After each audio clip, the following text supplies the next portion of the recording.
to an enemy. Yes. You can be a blessing to an enemy. Yes. Bwana asifiwe. Amen. Msikubali mafundisho haya kuwapotosha. Msikubali haya mafundisho ya kuwapotosha. And you know also why this thing must be happening in your life. It's because the Lord uses that prayer. Anaitumianga mbinguni. Kama wewe umejipuuza ukajipeleka chini, ukaona mimi ni mtu bure sana kwa sababu mimi ni mwanadamu ambaye alifanya dhambi tena akaokoka, na saa zingine huwa ninaanguka nikirudi. Haleluya. Maombi yako inatumiwa na Bwana. Maombi yako inatumiwa na Bwana katika madhabahu ya mbinguni. Haleluya. Revelation 8:3 and Revelation 5:8, and then tusome hiyo ambayo iko katika Romans 12 verse 14. Ukiteremka sasa, twende sasa. Watakieni baraka. Watakieni baraka wote wanaowadhulumu nyinyi. Wote wanaowadhulumu. Naam. Watakieni baraka wala msiwalaani. Wala msiwalaani. Twende. Furahini pamoja na wenye kufurahi.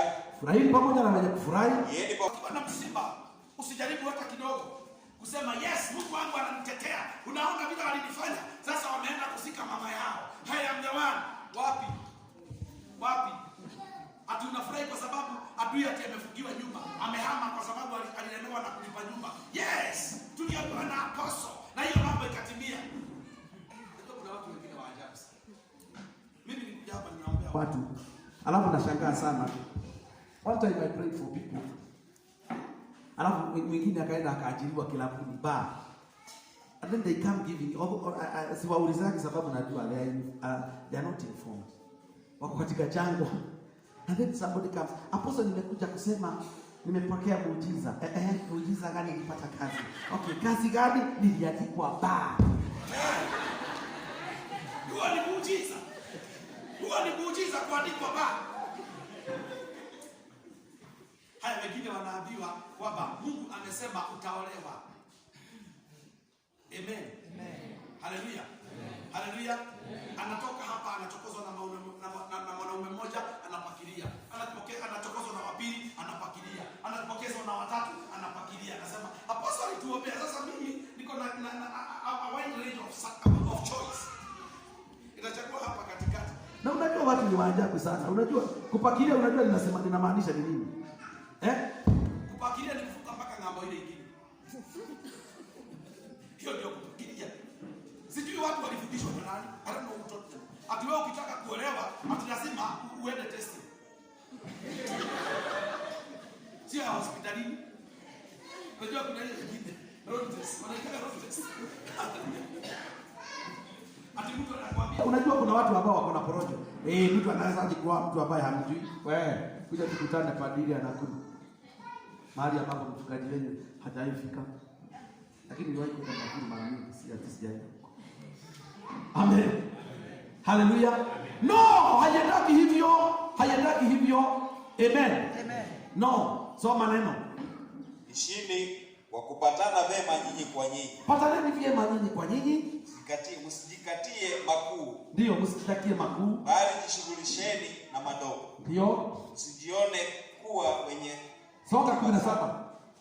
Usilipe uovu kwa uovu. Usilipe uovu kwa uovu. Zingatieni mambo mema mbele ya wote. Zingatia mambo mema kwa watu wote. Kadri inavyowezekana. Kadri inavyowezekana. Upande wenu. Uwe na amani na watu wote. Wacha wafanye mambo mabaya kwenu, but never do anything evil. And I'm telling you, you will succeed in this life.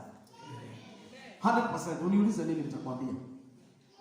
Wakati mmoja tulikuwa huko, tukawa tunaingiliwa na tukawa tunafukuzwa na tukawa tunaambiwa vitu mingi sana. Kasemekana mimi sijui nina hudumu na nini, sijui, I don't know, hata sitaki kurudia. Amen. Haleluya. Walikuwa wanataka kutuangusha. Walikuwa wanasema kwamba haleluya, haleluya. Naona kwamba hiyo kanisa ikibomolewa na mtu na nyundo kubwa. Naona huyo mtumishi akianguka na gari. Na sasa hiyo hata sikuwa na gari ya maana, nilikuwa na gari kake hii kadogo. Na hata sikuwa na kaendesha, kalikuwa kanakaanga hapo hivi. Na mimi ninasikia ati kumeonekana. Nilikuwa na wadadisi wangu wananipea report kule kuna kufunuliwa. Kukifunuliwa huko wananiambia, Reverend walikuwa wanaita Reverend. Sasa hivi wanaita ndugu yake hapo. Hapo kunasemekana utakokana na ngari ukuta hapo. Ninasikia kukojoa. Wewe ukiambiwa na yule mtu anakuambia hivyo, tunamtambua anasemaga kitu kinatimia mara moja. Pa! Nasikia tumbo imeshika joto. Na sisi nitaomba namna gani? Na hii watu ninawajua ni waombezi wanaombanga 48 hours non-stop. Mimi sasa hiyo sikuwa ninajua kuomba hata masaa mawili. I could only pray for 30 minutes and I'm so tired and I can now boast, oh Jesus, I prayed. Na ni 30 minutes peke yake. Hallelujah. Alafu naye mwingine tuko naye kanisani, akaunga na adui. Akaota ati ameona wingu limetoka huko, limekuja likasimama juu ya kanisa. Akapiga simu akaambiwa hiyo wingu ni ya kuja kumaliza ile kanisa. Naye Mungu akaniambia hiyo wingu ni ya kukinga kanisa. Hiyo wingu ni ya kukinga kanisa. Akaniambia nimeanza kuwapea ujumbe. Bwana asifiwe. Amen. Hallelujah. Hallelujah. Nilipiga magoti nikaanza kuombea yule mtu, naambia Mungu bariki huyu mtu. Baba inua huyu mtu, linda huyu mtu, msaidie huyu mtu. And I was busy praying. I was looking for what to pray. Because nimeambiwa tangu nikufe, kanisa itabodaboda na nyundo iishe. So I don't know what to pray. Sababu behind my mind nilikuwa najua vizuri sana kwamba these people are prayerful. So kwao katika maombi I'm nothing. So I'm not for that. Siko katika mambo ya maombi, but the Lord taught me this. Enda ukaombe, kumbariki. Anza kumbariki, anza kumuombea. He's in bondage. He does not understand himself. He looks like a great preacher. He looks like a big bishop, but go and pray for him. Nikaanza kumuombea. Mpaka nikapata amani. In fact, I was shocked to realize nilisahau mambo ya kubonda kwa kanisa, nikasahau mambo ya kugongwa na gari, lakini nikawa with a lot of peace. When I was praying for them. Na hiyo mambo ikasahauka kwangu. So wakati hata natembea barabarani, mimi sina shida, I have no problem. Nasikia tu niko sawa. Haya twende. Wapenzi wangu, msilipe kisasi. Bali muachieni Mungu jambo hili. Achieni Mungu mambo haya. Maana maandiko matakatifu yasema nini? Kulipiza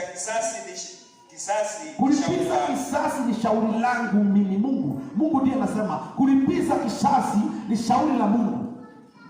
Sio lako wewe. Amen. Hallelujah. Sasa najua my neighbors wako na amani sasa. You know, there are rough people here. Very rough. Watafunga kula na kunywa siku mbili sababu ya neighbor. Wamwangamize na wamalize. Amen. Rod soma. Kulipiza kisasi ni kazi ya Mungu. Mimi nitalipiza, asema Bwana. Mimi nitalipiza. When you pray and bless these people, God assures you He will do the rest. Nitalipiza. Amen. So we are supposed to be happy. Ukisikia mzee ametegwa, you're supposed to be happy. Ukiona kuna mahali mtu amekataa kukulipa pesa zako, you are supposed to be happy. Ukisikia wamekusengenya, wamesema wewe ni mchawi, you are supposed to be happy. Kama wanasema wewe ni mwizi, be happy.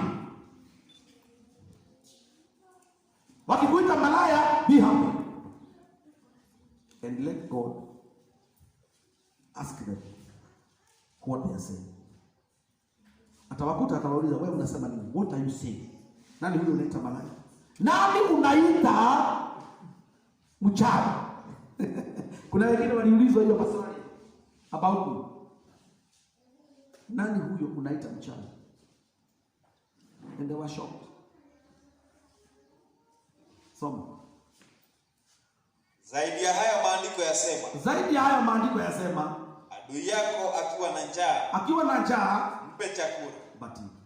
Akiwa na kiu, mpe kinywaji. Sisi ni wagumu sana kutii hiki. Hiki tunaona na shida ya kufundisha. Na hii ndio kukaa kwa mpango. Nyinyi mnauliza kukaa kwa mpango. Kama wewe ni mtu wa kuchukia maadui na wakihangaika unaanza kusaidiana wahangaishwe zaidi, wewe hauko ndani ya mpango. Maombi hapa haitakusaidia.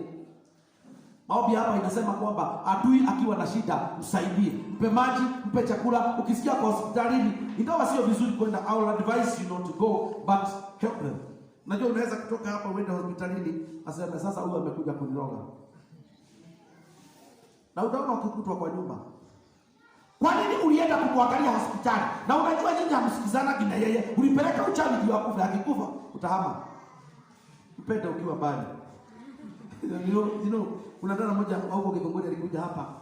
Nilipofundisha mambo haya, akadecide kutumia hiyo mambo na akadecide kwenda kufanya. So, when she went there, kuna shosho walikuwa ambao wanachukiana sana katika hizo familia where she is married. The two families hated each other kutoka kitambo. Sasa alienda akachukua mahindi akapelekea ile shosho, ikawekwa hapo. Ikasemekana kijiji kizima alikuwa ameenda kuroga huyo shosho. Akakuja tena akanikuta. Sasa Apostle, wewe ulituambia tuende tukasaidie maadui zetu. Nilipeana sasa mimi naitangwa mchawi. Hadi nilikuwa nimeenda kuroga shosho. Na shosho anasema kwamba isipokuwa ni vile hakukula. Kama angekula, saa hii angekuwa kwa kaburi. Nikamwambia tulia. Kubali kuumizwa. Kubali kufinyiliwa. Kubali tu na utaona ushindi wa Mungu. We are winners. We are winners. Ambia mwenzako wewe ni mshindi. Mwambie wewe ni mshindi. Hallelujah. Maliza hapo, alafu uende kwa Revelation. Maana kwa kufanya hivyo tamfanya apate aibu kali. This is Paul speaking to the people in Rome. Wakati wa Mungu.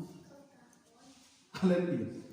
Ati wakifanya hivyo, maana kwa kufanya hivyo tamfanya apate aibu kali kama makaa ya moto juu ya kichwa chake. Tamfanya apate aibu kali kama ni makaa ya moto juu ya kichwa chake. Hapo ndipo Mungu atahakikisha kitambo aingie nyumba nzuri, utakuwa umeingia. Kitambo aendeshe gari ya maana, utakuwa umeendesha. Kitambo asomeshe, utakuwa umesomesha na umepenya. God makes sure the people who pray around with you, they will never. In fact, ukitaka kuwa nyuma ya watu, anza kusukumana na wao ukiwatakia mabaya, bila kuwabariki, bila kuwaombea. You will always be behind them. Watapenya akienda ukiwa nyuma. Na utastuka sana, kuna ofisi utaingia ukuta hai. Huyu alikuwa neiba yangu, nilikuwa namwombea kila siku akufe. Utamkuta ofisi. Waambie jaza hiyo form, mlete. Fill that form and bring it here. Alafu unaona ile signature imewekwa hapo yake kubwa.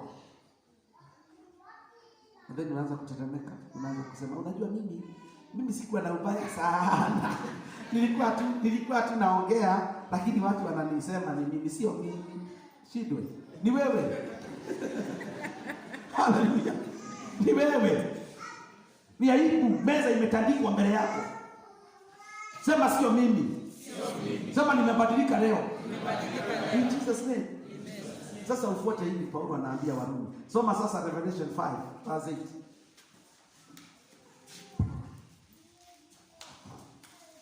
Na usifuke hiyo Romans.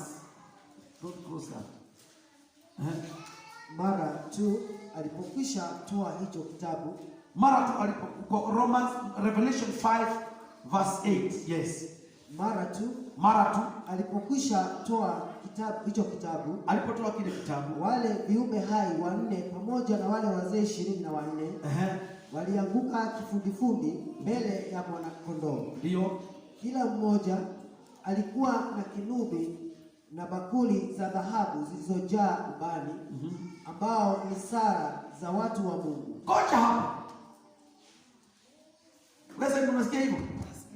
Imagine ati mara tu alipotoa kile kitabu, viumbe vinne vile viko karibu vimezunguka kiti cha enzi, na wazee 24 walikuwa na vinumbi wakapiga, na walikuwa na bakuli zilizojaa ubani na nini nyingine, maombi ya watu wa Mungu. Imagine how wonderful that thing is. Ati ile maombi ninaomba ya kuombea maadui zangu inawekwa katika kwenye bakuli, na hiyo bakuli inawekwa mikononi mwa Isaya 24. Inawekwa mikononi ya viumbe vinne vilivyo hai vilivyo katika kiti cha enzi. Maombi haya. And that's the only prayer. Usidanganywe, hata kama wanaendaga kwa madhabahu zingine, wamesema tumekuja kumaliza maadui. Maadui hawamalizwi na wanadamu, wanamalizwa na Mungu mwenyewe. Amen. God uses the enemy to scheme and plan your life. Abia mwenzako hivi, Mungu anatumianga maadui kutengeneza maisha yako. Hakuna, sikiza sasa, hakuna mtu mkubwa machoni pa Mungu aliyefaulu sana bila kupitia katika Israeli. Enda kwa Abraham. He went in Egypt, akakutana na Firauni, akanyang'anywa sana. Amen. Hakupiga nduru. Na ukinyang'anywa bibi siku moja, utapiga nduru mwezi mzima, miaka 10. Na hiyo itakuwa ni ushuhuda. Utatoa kwa makanisa zote utakazotembelea. Na utaambia Mungu wa Israeli, wewe ni moto, shuka uchome. And Abraham was so happy. Akaitwa na Firauni akaulizwa, mbona unatuambia? You know, when the king Pharaoh took Sarah as wife. Amen. Amen. Hallelujah. Amen. The angel came at night. Akamwambia, you are like a dead man. Why have you taken this man who is a prophet? Why have you taken his wife? Oh, I didn't know. He told me it is his sister. No, please. Oh, alikuwa anauliza kutakucha saa ngapi? Arudishe bibi wenyewe na alipe na gharama. Na hakuna kitu alifanyia, ni kuingia kwa hiyo nyumba tu. Amen. Leta kamia 3,000, leta kondoo, leta dhahabu, leta na pesa. Wewe Abraham kuja, mbona ulinidanganya? Nilijua wewe ni mkora. Nilikwambia ni bibi yangu utaniua ndio ubaki naye. You know, he was very honest. Hallelujah. Abraham passed through the hands of enemies. Don't expect to pass through the hands of good people. You never. If you are going to succeed, hautapitia mikononi mwa watu wazuri. Utapitia kwa maadui. Utakuwa na lot of challenges. Ibrahimu akatoka huko na ng'ombe na mbuzi na nini, akaenda kwingine, akaenda kwa mfalme wa Agagi, akakutana na wao pia wa Maleki. Mfalme Agagi akachukua bibi. Tena akakaa na yeye siku moja. Akamwambia, you also look like a dead man. This woman is somebody's wife. Akamuita. Sasa Abraham, wewe na wewe. Akamwambia, wewe ni mkora tu. I know nikikuja kwenye hamuna Mungu.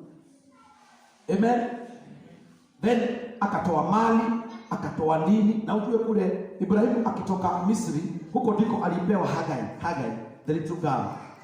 Sara akaambiwa, chukua hii msichana akakutumikie. And then akapewa huyu mtu alikuwa anaitwa Eliezeri Mdamesko, take this man. Kutoka hapo Abraham akaanza kupata watu wa kumtumikia, wanaume. He had a group of 318 men who were serving him, and most of them walitoka kwa Amaleki na wengine walitoka Egypt. Because he has just run away from his people. Ametoroka kwa baba yake Tera, sababu baba yake alikuwa kansela wa mkanso Nimrod. And Abraham was very much against the great god of Nimrod, the king. Hallelujah. Tena huko kwa Amaleki akapewa mbuzi, kamia, ng'ombe na pesa. Akaambiwa, songa na uende utuondokee. Amen. Did Elijah pass through enemies? Jezebel and Ahab alimwambia, as God lives, I'll kill you the way you have killed my prophets. Elijah ni mbio mpaka anaambia Mungu, ni heri singezaliwa. Mpaka kaenda akajificha mahali kwenye miamba ya mawe. Anashindwa sasa, there is no food, there is no water, and I cannot. Siwezi. Unajua Jezebel aliamuka akachukua wanaume wenye nguvu wa katika serikali ya Ahab, akawaambia, saka Elijah mpaka mniletee. Go get that man, bring the man. Na akaambiwa, all over this Israel, these people are looking for you, Elijah. Mfalme amesema usakwe, ushikwe, uletwe, na anatumia mechanism ya serikali.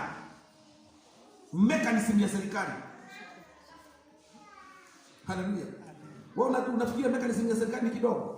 Kenya hii ukiambiwa ati askari na wanajeshi na wapelelezi na wote wasake mtu, inakaanga kama sahani. Unaona, unafikia ni nchi kubwa. Ati Turukana, sijui Mandela na Moyale, sijui wapi, inachanwa. It's like this plate wanatafuta. So imagine Elijah is running away from a whole bunch of men and women who are mighty, very well skilled to look for him in every day. Na walikuwa wanajua huyu mtu ni wa mapangoni caves. They knew. So they were getting into each and every cave. Elijah anakaanga kwa mapango. Ingia kwa pango hii, tunaingia kwa ile. Amen. Hallelujah. Hallelujah. Mpaka kaingia kwa pango moja, akanyamaza. Akasema nao ni heri sikesaliwa. Mungu, why are you exposing to this? Malaika akaleta kibuyu cha maji na akaleta chakula, akamwambia amka ukule na ukunywe. Utaenda safari ya siku 3 bila chakula kingine. He ate for the first time, second time, and that time akaambiwa toka sasa, kimbia sasa. Mbio hiyo unatokimbia. But he succeeded. Hallelujah. Hata wakati wa kufa kwake yeye alikuwa anafikiria atauliwa na Jezebel. But God proved to him he's a winner. Hakukufa kama wao. Jezebel alikufa kama mbwa na damu yake ikarambwa na maumbwa. Ahab alikufa the same. Amen. Lakini Elijah aliwekwa kwa gari iliyowaka moto. Gari iliyo na miguu imevurutwa na farasi. Na sio hawa farasi wa huko wa kutembea. Hawa walikuwa wanatembelea kwa anga. Na moto umemzingira. He was taken out. And he knew very well, 100%. Jezebel alisema, as I live, you will be like one of those prophets that you have killed. Mradi tu ninaishi, utakufa. I'll make sure you are like one of them. So he was sure one day Jezebel shall catch up with him. Hakuna. Sasa kama wewe unafikiria ati you'll get through and get something without passing through an enemy, sasa sikia hiyo ya Jezebel na Elijah. Haya ni Elisha. Amen. Hallelujah. Mfalme wa Samaria akasimama akasema, no. Who says what we are about to do? Akasema kuna nabii mmoja huku ambaye ukiwa kwa kitanda anaonaga vile unafanya ukiwa huko ndani.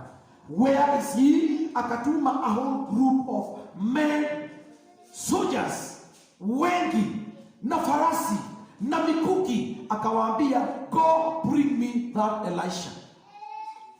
And then wakiwa na Gehazi akasema, my master, we are surrounded. We are surrounded. A great multitude of an army is coming for us. Hallelujah.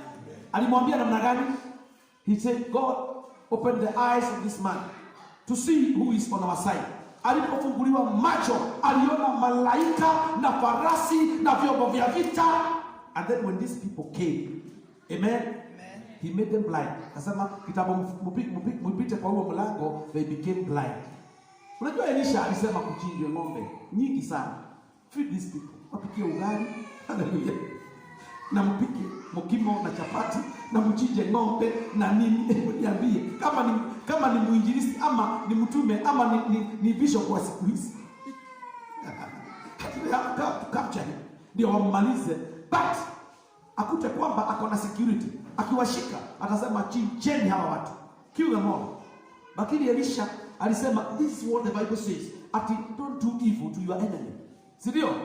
Wakaletwa, wakachinjiwa ng'ombe nyingi sana, not one, very many. And then wakapewa na chakula, mikate, wakakula, wakashiba. And then he told one of them, hiyo macho yako ifunguke, take these people to your master. Akaongoza hicho kikundi, kikarudishwa kwa mfalme. They got in the king's palace while blind. And then walipofika huko tu, macho ikafunguka. Mfalme akawauliza, wapi Elisha? Waya, una mdomo. How does I say from this army? Wewe unaweza kucheza? Na mfalme akasikia kwamba walishikwa, wakafanywa vipofu, wakapewa chakula, and then wakaongozwa barabarani, wakarudishwa mpaka kwa mfalme without any of them having a scratch on their bodies. Nothing. Hakuna mtu aliwaguza na kisu, hakuna mtu aliwapotosha njia, walirudishwa wazima wakaenda mikononi mwa mfalme kule walikotoka. And God was very happy with that. This is what we need to do. Hiyo ndio sisi. Sasa sisi we are very busy at night praying for against people. Baba Mungu wa Israeli, nasema katika jina la Yesu, aibike. Kesho akiamuka njia zake zote, ile mambo anafuatilia iwe mbaya, unasema iwe mzuri. Amen. Amen. Hallelujah. Amen. Hallelujah. Hata nikikusomea ya Jeremiah, he was just next to the nose of an enemy. Hata nikikuambia ya Isaiah, next to the nose, enda kwa Nehemia, hata alikuwa anaambiwa na Sanibalati, hiyo kaukuta unajenga, hata boya akipiga teke. Imagine a whole wall 185 centimeters. Ati boya akigonga itaanguka. Madharau. Hallelujah. And Nehemiah was very busy building and constructing that wall. Yeye hakutaka kujua, wewe ongea zile vitu mnaongea. Niko na barua kutoka kwa mfalme. I am building this wall. Ninaweka milango sasa. Ninamaliza. Sasa ninasema ile mizabibu ambayo ilichomwa ianze kupandwa tena. Ianze kusimama tena. Jerusalem was back. Hallelujah. Hallelujah. Angalia Daudi. How many enemies surrounded David? How many? Sauli wa kwanza. Sauli is mad. And then amesema nitafikiri ni mtu ambaye anaweza kuniimbia nyimbo za kutuliza wazimu. Hallelujah. And David comes with his 10-string harp. He sits down. Here, ameanza kupigia Sauli nyimbo ndio wazimu iende chini. Alafu Sauli wazimu inashuka. Wakati imeshuka anachukua mkuki. Anairusha inagonga ukuta pa Daudi akiwa hapa. Anaruka hai. Kuna kuniona na nimekuja kukuimbia wazimu ishi. Anaruka mlango. Anachukuliwa na Jonathan mtoto wa Sauli. Kuja nikufiche. My father is an evil man. He wants to kill you. Na wewe ndio unafanyanga wazimu zake ziende chini. Akafichwa akaenda akafichwa. Na then akamwambia, hallelujah, when you become the king, because I know you are becoming the king of this country, please don't forget me. Wakaenda. Raundi ya pili Sauli anazunguka na wanajeshi wake. Wanamtafuta Daudi msituni kwenye pango. Daudi anajificha. Anaona Sauli ndiye yule anapita. Akida wake mmoja alikuwa anaitwa Yoabu akamwambia, now this man has been given to your hands by the Lord. Najua tuna mistake ni Mungu sana. God does not contradict himself. Umepewa huyu mtu. Kill this man. I cannot pay evil. Anatoa kisu, anashika nguo, pinde la nguo. Sauli anapita ako juu ya farasi, upinde nguo yake ya kifalme imeanguka, anaishika, anaikata. Anaweka kwa mfuko. Alafu wanaenda, wanavuka ng'ambo ile, wanapiga tarumbeta. Mfalme wetu uliyeteuliwa na Mungu, angalia nguo yako pande ya nyuma. Anaangalia. Kipande hicho niko nacho mikononi. Leo ningetaka kukuua ningekuua. Bwana alikuwa amekupeana mikononi mwangu, lakini singeweza kugusa mmwagiliwa mafuta wa Bwana. Oh my son, come we unite. Sikuji. Raundi ya pili wanaenda wanalala. Anaweka kibuyu ya maji na upanga wake, and they are fast asleep. Even the soldiers guarding the king's soul, they are asleep. Daudi anakuja, anaambiwa na akina Yoabu hapa, haya, hii mtu wako hapa amelala. Tuwe, tuwe. Wewe ni toraka mtu huyo. Wewe, fuka mdomo. Chukua panga. Wanapanda msituni. Ulikuwa umepeana mikononi mwangu lakini sikukuua. Wewe ni adui najua, but I did not kill you. Panga yako ndio hii. Kairusha. Karudi kwa Sauli akaichukua. He calls David my son.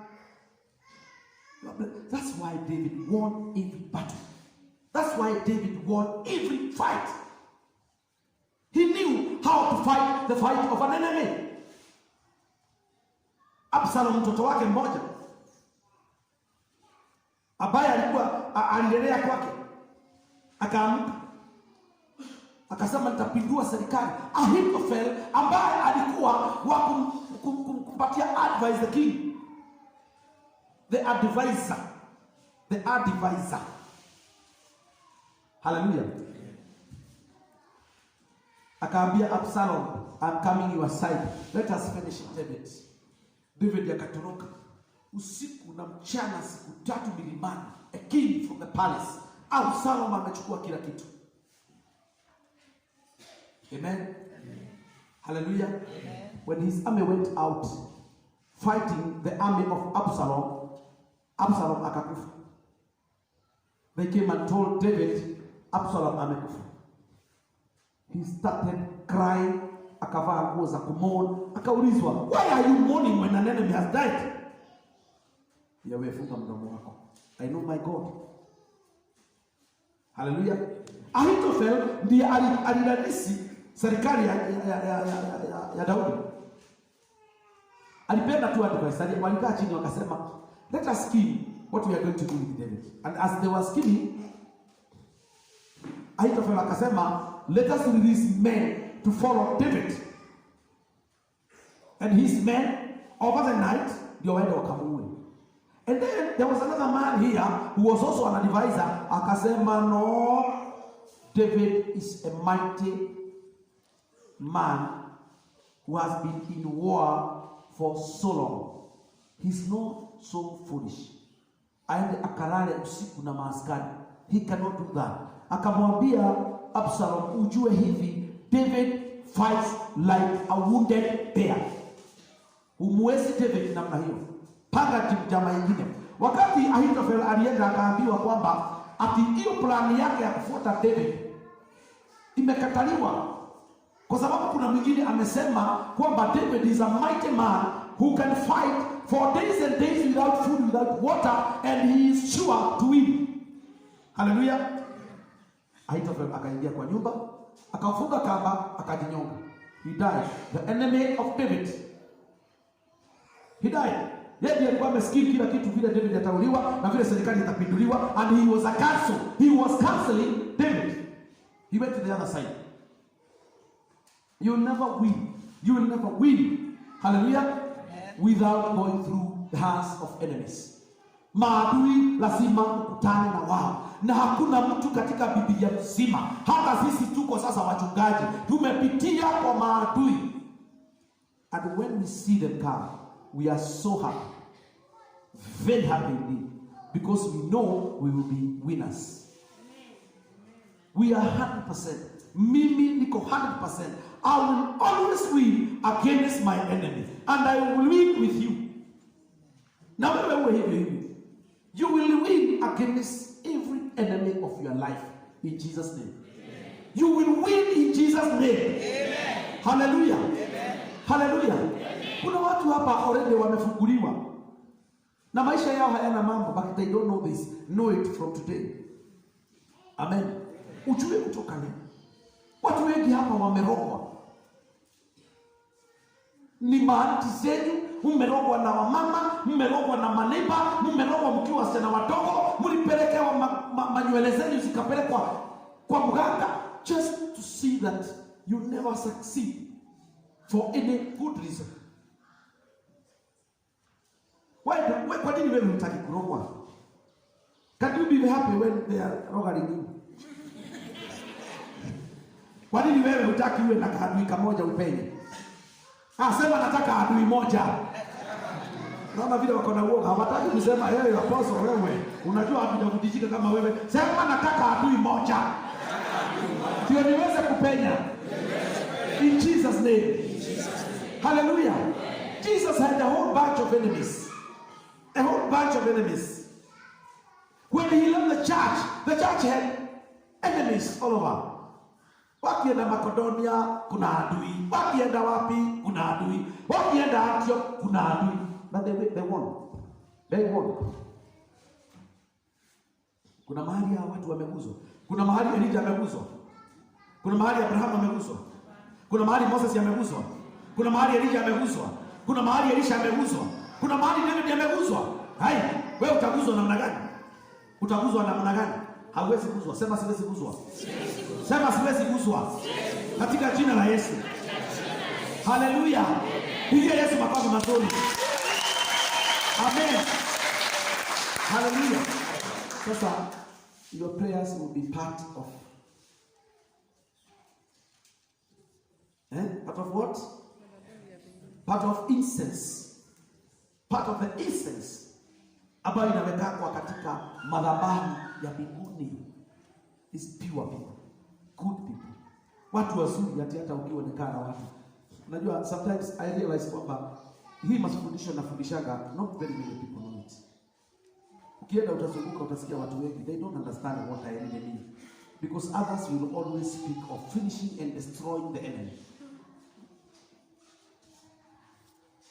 That's the art ile iko. Amen. Na ndio unaona Christians and many Christians, born again people, they are living miserable lives. Miserable lives.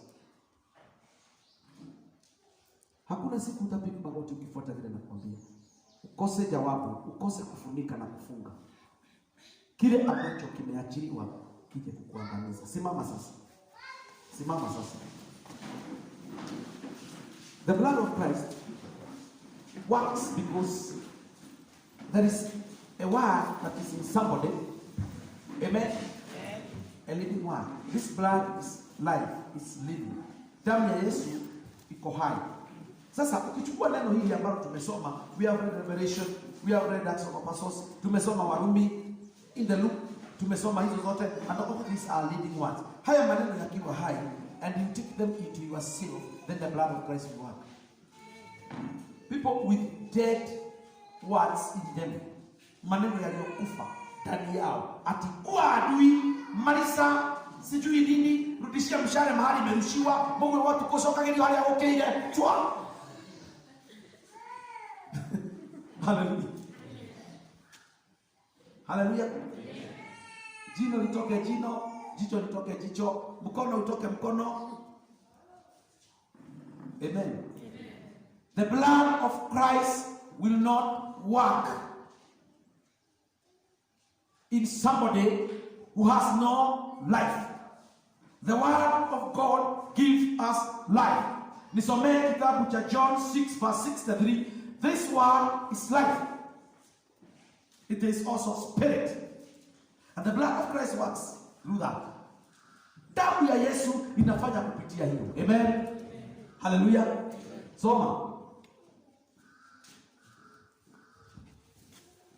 Maana mkate wa Mungu ni yule John, are you in John 6? John 6 verse 3. 6:3. Roho ndio ile tayo uhai, mwili hauwezi kitu. Maneno niliyowapa ni roho na uhai. Read it again. Roho ndio iletayo uhai. Mwili hauwezi kitu. Maneno Ngoja hapo. Mwili ndio inasemaga. Amen. Chukia adui. Pigana. Rudishia pande hiyo ni mwili. Matendo ya mwili yanajulikana vile mwili unataka. Lakini roho ndio inaleta uhai. Mwili haufai. Maneno haya ambayo tumepewa ndio uhai. Amen. And the blood of Christ works with life. It does not work with death. No. You know what wanaambiwa, go and apply the blood of Christ in your life. I apply the blood of Christ in my life, and then kesho wewe ni mgonjwa. If you have this one which is living, tudomeka raja orosho. Roho ndio iletayo uhai. Mwili hauwezi kitu. Maneno niliyowaambia ni roho na uhai. So the living blood of Christ. Amen. Sasa hiyo ndio sasa inafanyanga tufaulu. Sioshi bila damu ya Yesu. Tuimbe hiyo wimbo. Inaimba kwa namna gani? sioshi.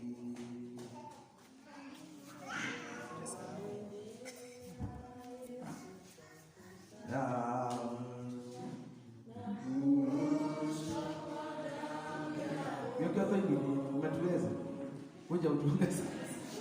Kuja utuongoze wewe, wacha kufanya hivi. I'm very serious. Aya, twende.